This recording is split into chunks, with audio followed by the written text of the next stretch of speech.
Great. Well, welcome everybody here in the Zoom room to People and Peace 2024. Today is the international session, so we're starting in English. Peace at these times. We're gonna mute everybody. Thank you. Yeah, peace at this time. What is peace? It's not just the absence of war, but it's also how we can make peace together in communities. And the next few days together online here, we're going to reflect that, what we've got in the program. So today, as I said, we've got the international section of the program, and we're going to start with a video introduction from Clare Daly, who's a member of the European Parliament. So we'll have a video speech from her. It's about 6 minutes long. And then we'll be going into Sean, Connor and Rosa Zúñiga, who I'll introduce a little bit more closely when we've listened to Claire. But I think we'll go straight into Claire and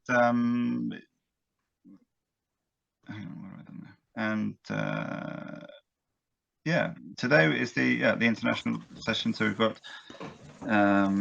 sort of looking at how international collaboration can be deepened and widened to spread peace through civil society. We've got a second we're going to be sitting there for about an hour, and then we've got another 45 minutes. We'll have a short break and then 45 minutes. We'll be looking at the struggle for alternatives and global resistance. And then another short break and 45 minutes and a short session, 45 minutes on Swedish and German, the changed security role of Sweden and Germany in relation to the US and the world. And then peace and climate in the future of the world order. Be the last session tonight, which will be, and we'll be finishing up 7 o'clock, could be 7:30. We'll see. But it's looking like we're going to have a lot of information in tonight, and there's opportunity to ask questions. We're going to group the speakers together so that they speak for about 5 or 10 minutes. So it's going to be extremely compact, and then we're going to need the questions that come in from you as well to be quite compact as well. So we're going to stop you if it starts coming out anecdotes and stories as a preface to a question. We need a question in 1 or 2 sentences at most. And because of the scheduling requirements, we will be quite hard with that.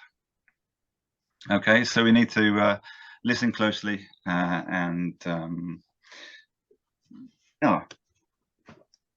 be curious and open with our questions, see what comes out, but we need to keep everything a bit short and a bit snappy. Okay, maybe you could present yourself. I am Tor Björk, who has been one of the organizers. I'm from Friends of Sweden and this Network for People in Peace.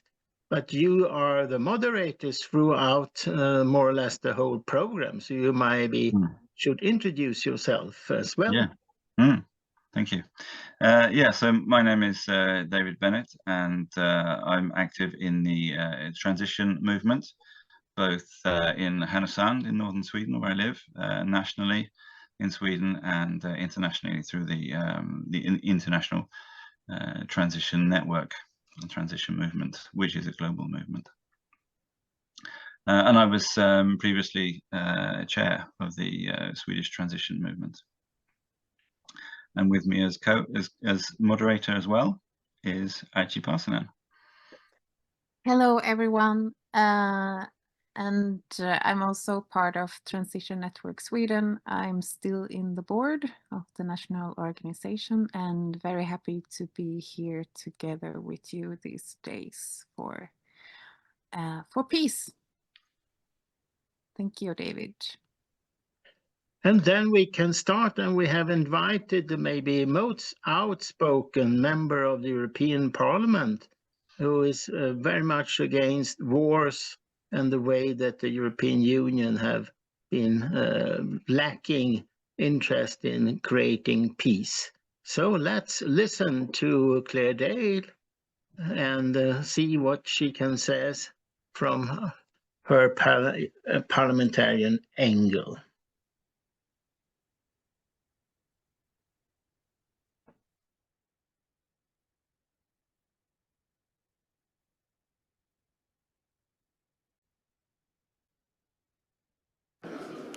Hi everyone, it's great to address People and Peace in Sweden, and I'm so sorry that I can't be here with you in person. I'd love to, of course, start by saying Happy New Year, but there really is very little to be happy about at the start of 2024. I mean, how could anyone enjoy a winter break with the knowledge that every day that went by, while many in Europe sat in our central heated homes with families and friends, 2 million desperate people remain trapped in a nightmare without end, freezing and starving in the open-air slaughterhouse of the Gaza Strip as the Israeli occupation forces continued their genocidal campaign of revenge and mass murder against terrified and defenceless civilians, most of them children. And never has there been such an open display of inhuman cruelty, and never have the EU leaders been more blatant in their support of it. I mean, to have refused to call for a ceasefire in October was, of course, unforgivable, but to be still refusing now shows you exactly what the EU leaders are really like. Everything they say about rule of law, human rights, the international order, they never meant a word of it, because the Zionist apartheid regime is committing a genocide in plain sight, boasting about it, and the European leaders are standing behind them 100%, sending them weapons, parroting their lies, and even trying to ban demonstrations that are organised to stop it. So your event is taking place at a mask-off moment for a lot of people. A lot of people now are looking back at the Ukraine war propaganda of the last 2 years and beginning to see and understand it in a very different light. After 2 years of the glory, glory mantra, the results are plain to see. Ukraine is in dire straits. Where's the glory now? Of course, there was never any hope of winning on the battlefield. More and more Ukrainian officials are admitting that there was a peace deal on the table in April 2022. It would have seen Russia withdraw to the pre-invasion borders. Ukraine should have been free to take that deal, but it was the West that didn't want peace. European and American leaders wanted Ukraine to fight, and Ukraine was blackmailed into fighting. And 2 years later, Ukraine is looking at peace terms incomparably worse than that which they were offered, having sacrificed so much with only loss to show for it. 500,000 casualties, hundreds of thousands dead who didn't have to die, vast tracts of land now lost to Russian occupation, probably never coming back, a country divided, cities flattened, a people scattered to the winds or pauperised in the ruins, and saddled with debt servitude extending decades into the future. The remedy proposed by European leaders? Extreme capitalism, a battering ram of privatisation and liberalisation, already smashing the Ukrainian economy with more to come. What remains of Ukraine already being sold off to Western investors, trade unions and opposition parties banned, ultra-nationalists on the rise, and the inevitable mass politics of resentment and betrayal in the near future as the reality sinks into Ukrainian society that false friends in the West led their country up the garden path, then sold them down the river. It's bleak. There is nothing whatsoever to feel good about any of this. But there's one thing that can be drawn from it. That's resolve, that's determination, that's certainty that the peace movement is more necessary now than it ever was. We were the ones who said that this would be a disaster, and there it is. Proof, if more was needed, that war was not the answer. War is never the answer. European leaders who cheerlead for war, who shrill for NATO, who push for militarization, who destroy our economies with backfiring war sanctions, who ransack the public purse to enrich the military-industrial complex, who attack and slander the peace movement as cowards and traitors. They are wrong, and the proof of that is now there, tragically, for all to see. So every time the warmongers open their mouths, look on their works, look at the wreckage of Mariupol, see the lines and lines of blue body bags in mass graves in Khan Yunis. Never forget the baby amputees in the ruins of Al-Shifra Hospital, with doctors and nurses performing surgery under Israeli sniper fire. Know that this is what always happens. And the next time EU leaders get up on the stage to feed us war propaganda, this is what they must be made to answer for.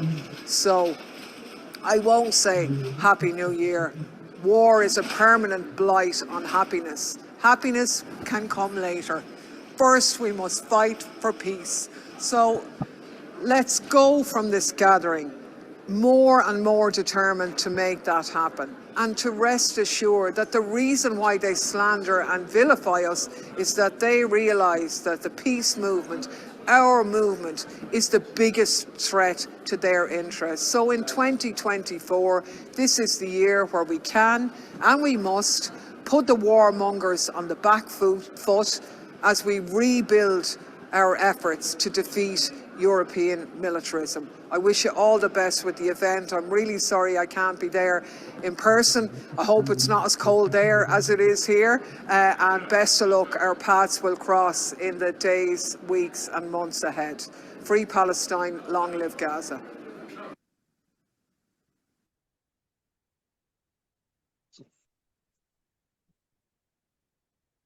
Thank you, Claire. No mincing of words there. A mask-off moment, we heard. That seems to be the theme quite often these days. That the mask of what has been and what is being revealed. As we heard at the peace conference in Simrishamn this past summer, we live in a culture of war, and that mask is more and more being taken off, so that we can see that. Peace is necessary. It should be stated that the network People and Peace do not have any other specific position concerning Ukraine, that we say no to the Russian invasion. But then, of course, at an event like this, we invite people with different perspectives. And it's, of course, we see this peace as a very important vision. But we will have speakers who have different points of view, and we think that is necessary to have an open debate. Thank you. Yeah, thank you, Tor. That was on my list of things to say as well. Yeah, people represent their own opinions here. What is said in the session that I might moderate doesn't necessarily mean that I agree or disagree with the person, but you know, we're giving people a possibility to stand and that we can all listen to new, different perspectives and form our own opinions like adults. Okay. So if you have a comment or a question, you can write it in the chat. You can also, if you have a question that you want to pose, as I said, you know, short questions, 1 or 2 sentences.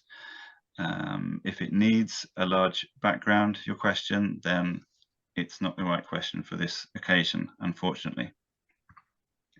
But you can use the hands up function under reactions, if your computer is in English, or reaktioner, I think it is in Swedish.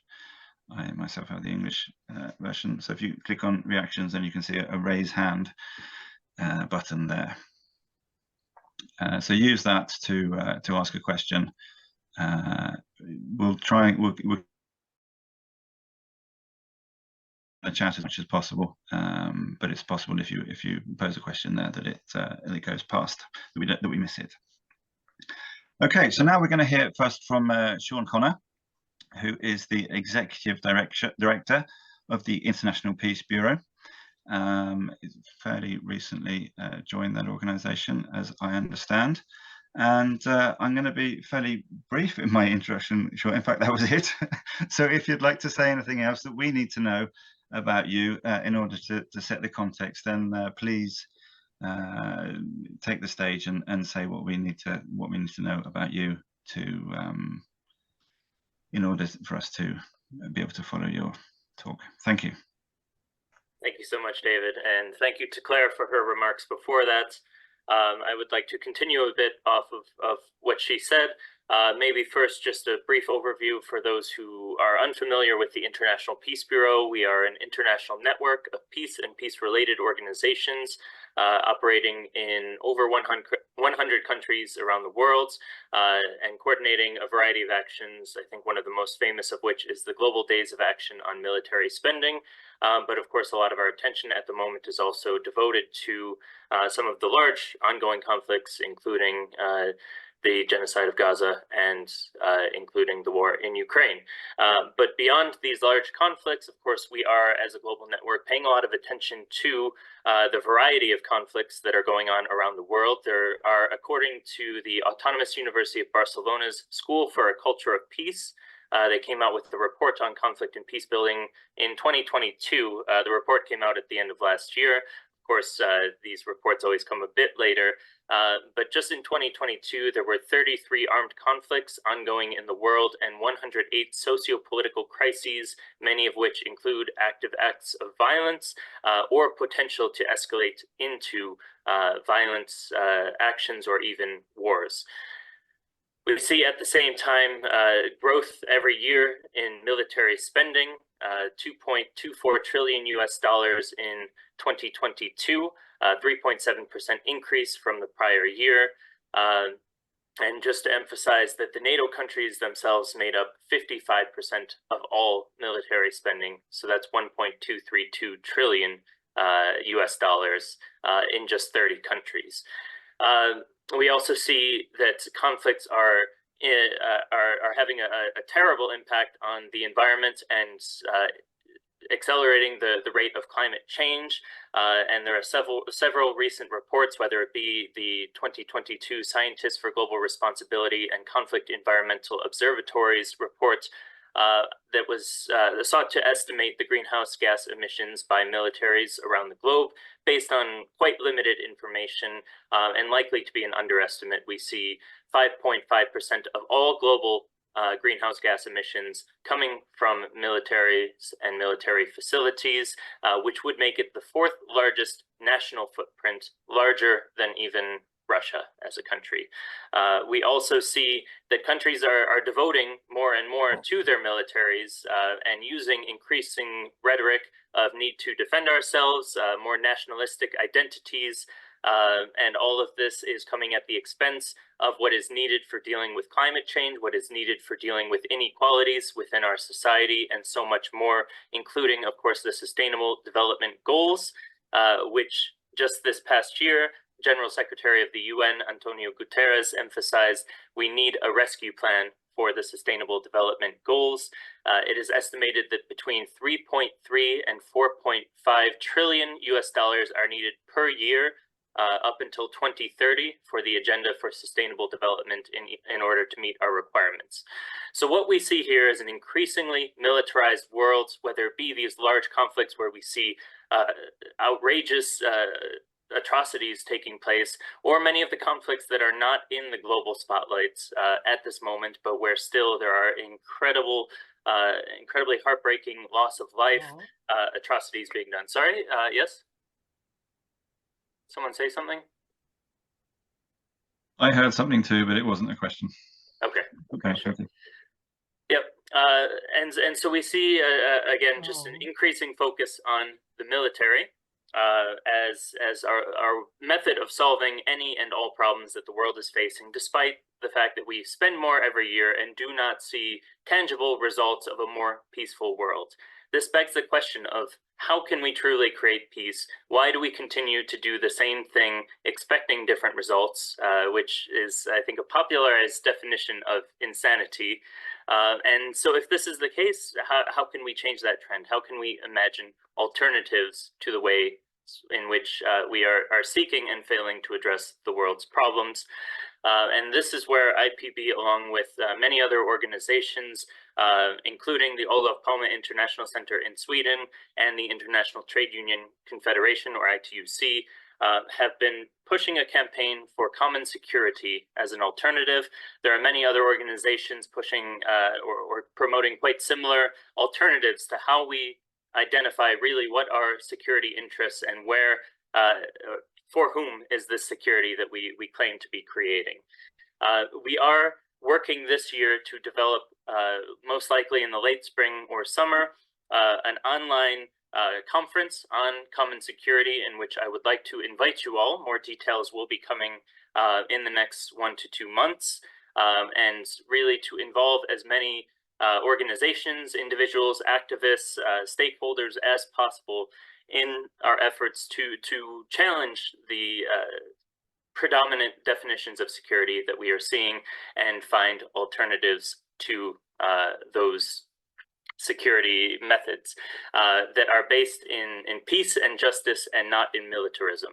And of course, while we may have very different understandings of some conflicts that are ongoing in different parts of the world, I think this is a point where even where we may have some disagreements, we see our current solutions are not solving the problems that they are aimed to solve, and that we need some alternatives there.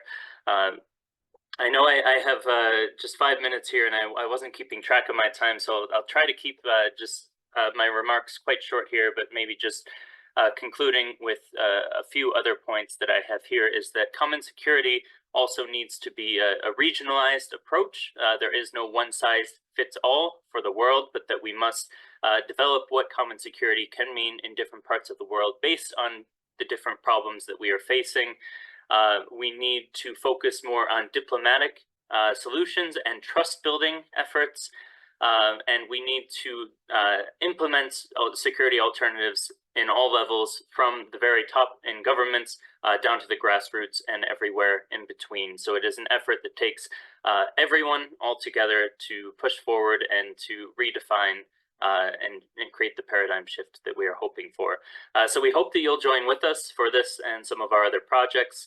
I look forward to listening to the other contributions here, and thank you for having me. Thank you, Sean. That was a perfect length. Okay, and so if you've got questions after or comments from what Sean said, then you can write them in the chat or use the hands up function, and we'll come to you in the order with which hands are raised.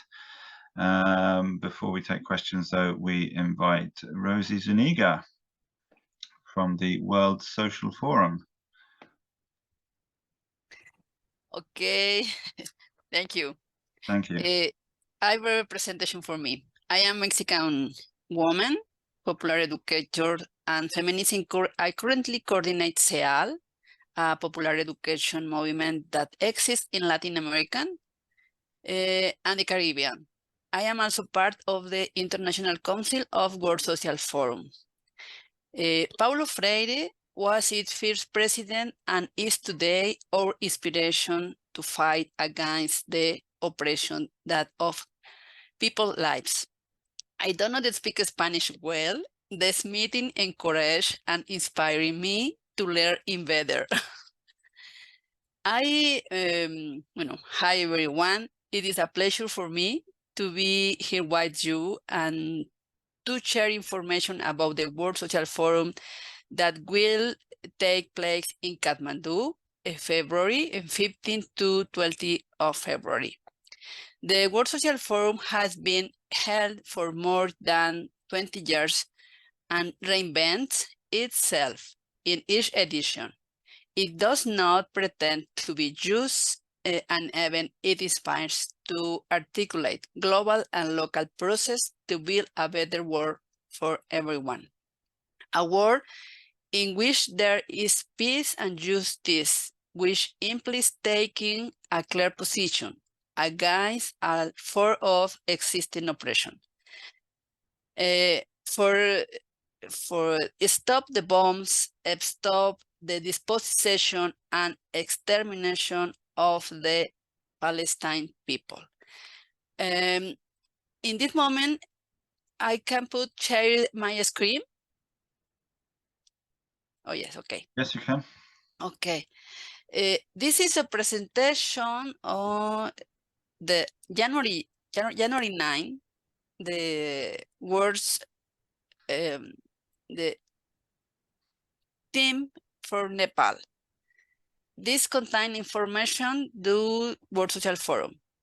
The World Social Forum is a convergence of social movements and provides an open space for exchange and world largest platform for social movements. Is a space for freedom and opinion expression. In this moment, Nepal is a beautiful and safe destination for organization and international events. Past experience of organization global and regional each events. Okay. The World Social Forum proposed 13 themes: economic inequality and justice, economic, labor, migration, force, caste discrimination, gender, sexuality, land, agriculture, peace, conflict, war, occupation, education, art and culture, communication, democracy, health, social protection and equality, climate, justice, ecology, women, children, youth, adolescent, again, social movement, civic space, and the future for World Social Forum. The 15th is the opening with a solidarity march with Palestine, all the people. The thematics panels from 16 and 18 February, and the 19 February the final and very to when that venue in the space with different convergences and assemblies of movements and in the World Social Forum, the Jones and Parlamentary. The opening is many speakers, representative for social movement, all continents, and 10 and 12 minutes of each speakers. And in this moment, at 9 January is 19 activities and different stems and different continents, and maybe in today have many others activity. And this date, the countries Asia, Africa, Europe, North America, South Africa, and Oceania, 0 people. Asia is very long years of territory. Okay. Oh, where? Okay. Have many space for international council members, assembly, or invites for the activity organization. Forum and parliamentary forum, maybe 2 sessions, and global inequality and just energy transition. Also, Intercontinental Youth Forum is 70 February. Actually, 228 registration, 9 topics, and different workshop, art, youth camp in Asia, Africa, North America, South America, and Europe. Is a session hybrid, maybe in different options, internet, Wi-Fi, podcast, and the 70 January is an activity, the preparation for a valuable interpretation. Oh, the World Social, the group, the team facilitation Nepal in coordination with ministry and municipality for coordination all event. This is all space in one space. Others in college Ratnarahal Lakshmi College, Valmiki Vindajib, Nepal Lamsh College, and others spaces. Rastriya Savagriña, Nepal Tourism Board, and different preparatory working programs and survey Wi-Fi, exploration and dedication Wi-Fi for opening digital platform, en fin, many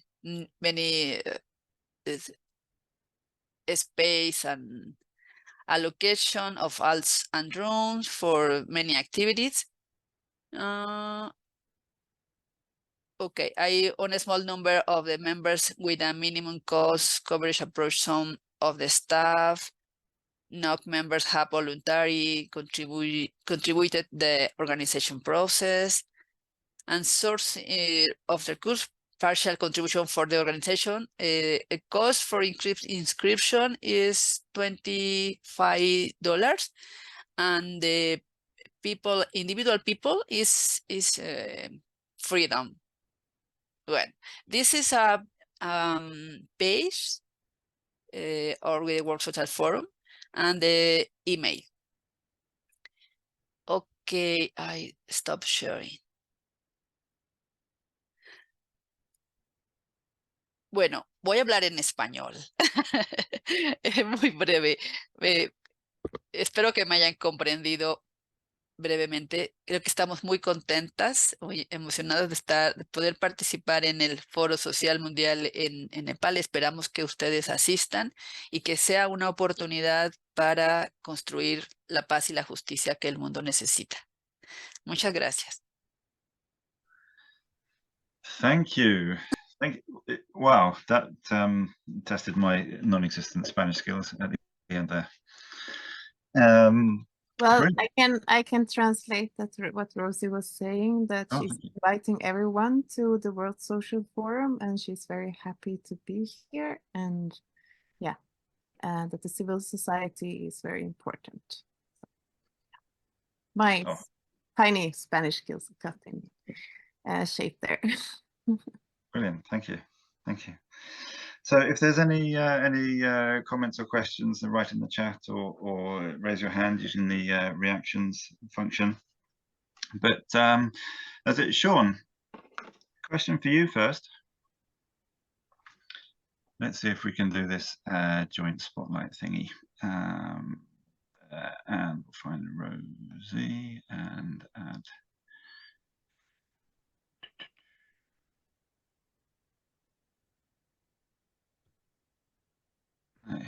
Maybe it's because I'm not a host. Okay. Oh no, I know what I'm doing. I'll just ask the question. Angie, could you multi-pin both speakers, please, and perhaps myself?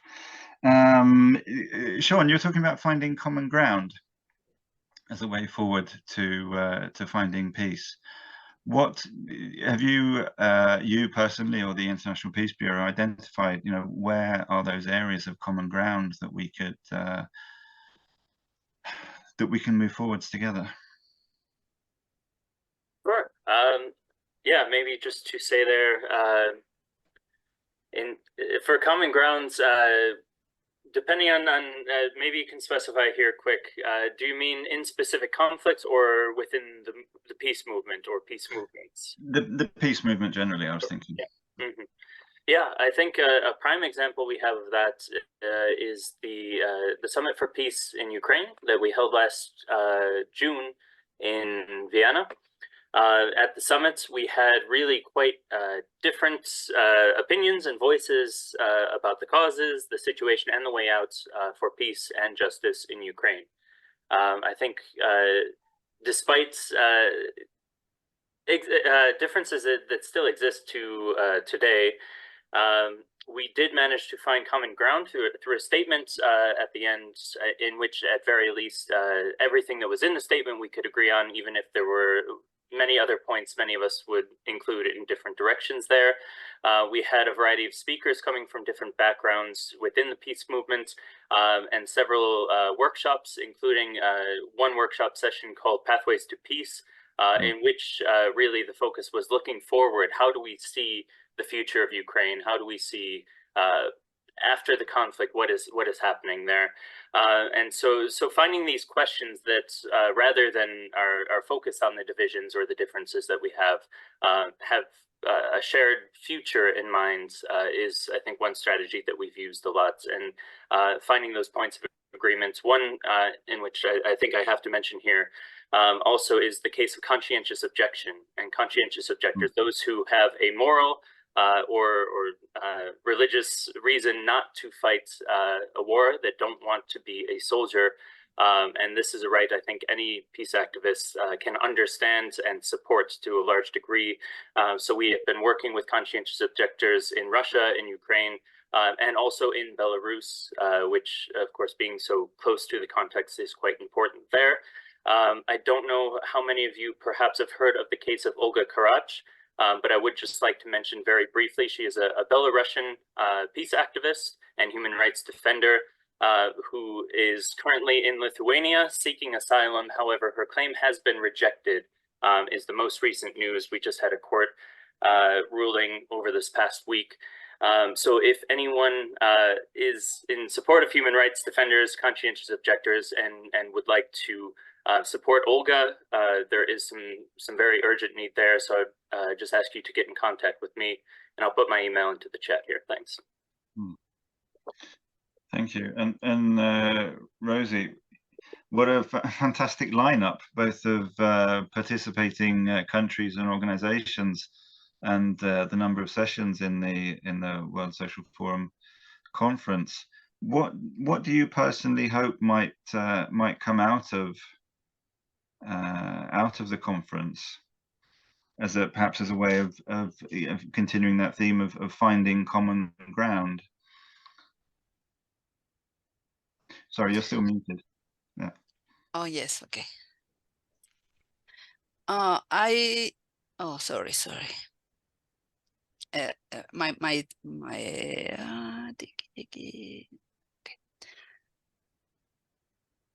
I forget mentioned the five panels, 5 grand panels. Ellos serán se llevarán a cabo in the night to Nepal. 6 and 18, 6 p.m. afternoon, 6 de la tarde. Organization for the Council, International Council. The one theme is peace and justice. Is organization for Tort and Leo and others people and other organization, and others is the social, economic, and laborer. In the other is the feminist and movements of women. Other is the either a Palestine cause in the 50 en la tarde, in afternoon the forum. And other is, I don't remember, is the economic, social, economic, solidarity, economic, and woman, peace, democracy. Other is democracy. Yes, it's very important. And Palestine cause is other. Is the times is very, very complicated for connect. Are Latin American, to connect to America and Latina.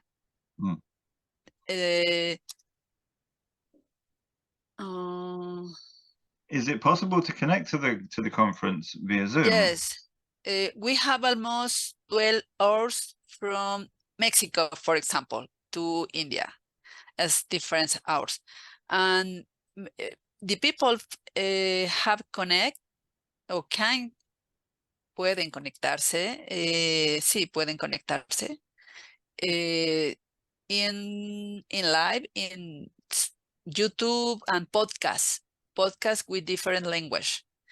This is an experiment in this World Social Forum.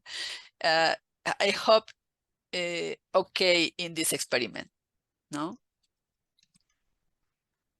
Yeah, experiments are great. That's what we need more of. See, we hope this experiment goes well.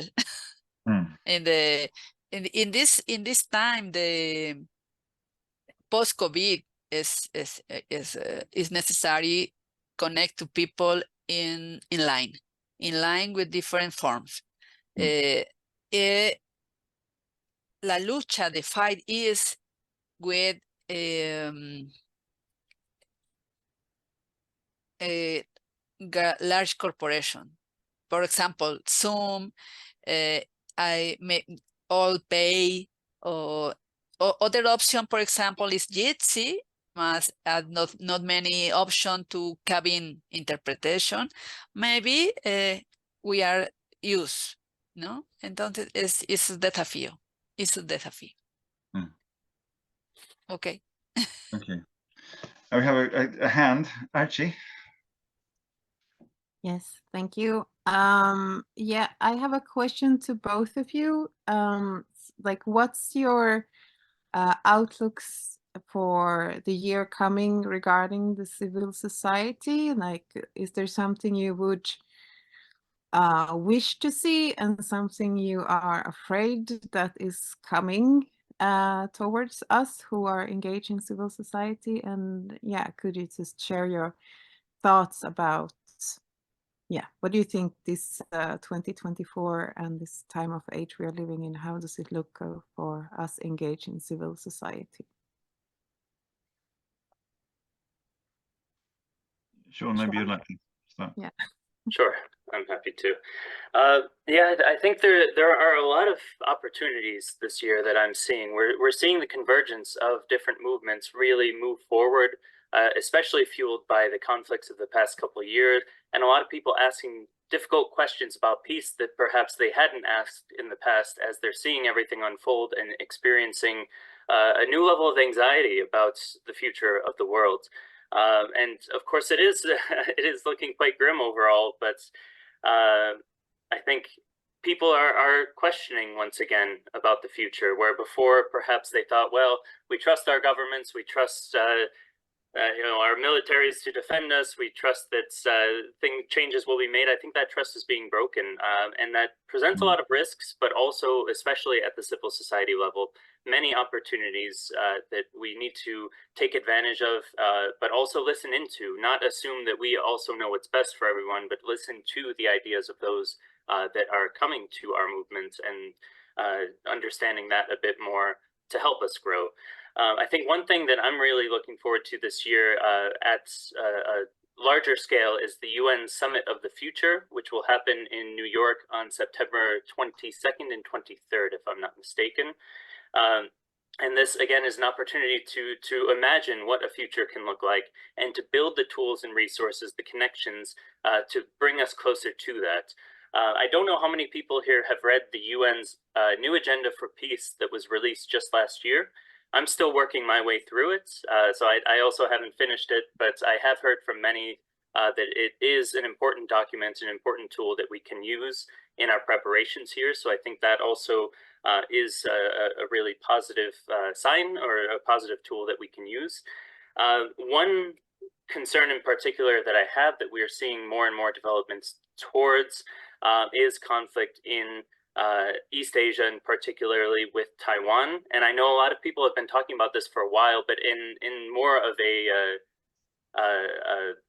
sense of scaring people, I think, than reality. But I think when we are seeing in the US, for example, a budget for a special military package for 3 conflicts, for Ukraine, for Israel, and for Taiwan, this shows really strong intention of increased militarization in the region from the US.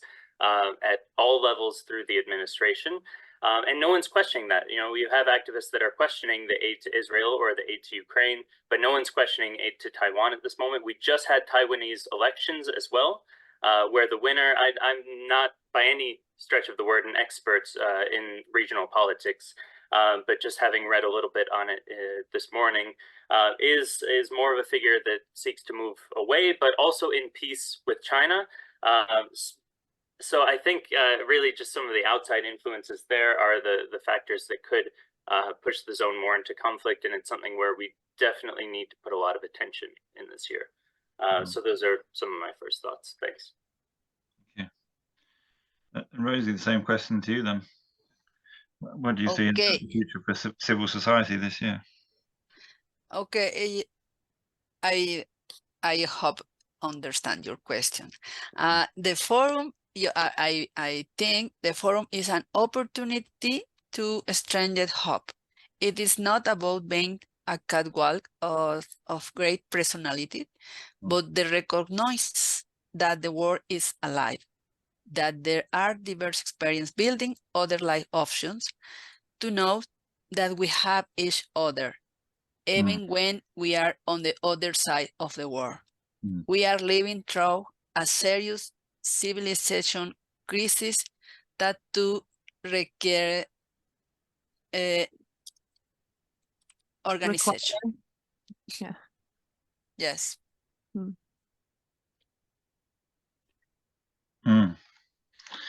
Thank you. Yeah, we're all connected, and even when it feels hopeless, that we know that we have each other, and there's people working all around the world in the same direction. As I said, if you can remember the slides from Rosie's presentation there, with the number of countries from each continent that were participating in the World Social Forum Conference, it does give some comfort in, as Clare Daly said, these dark times, and there are such strong forces dragging us towards war and conflict. We need to remember those forces that are also helping us to build better futures together.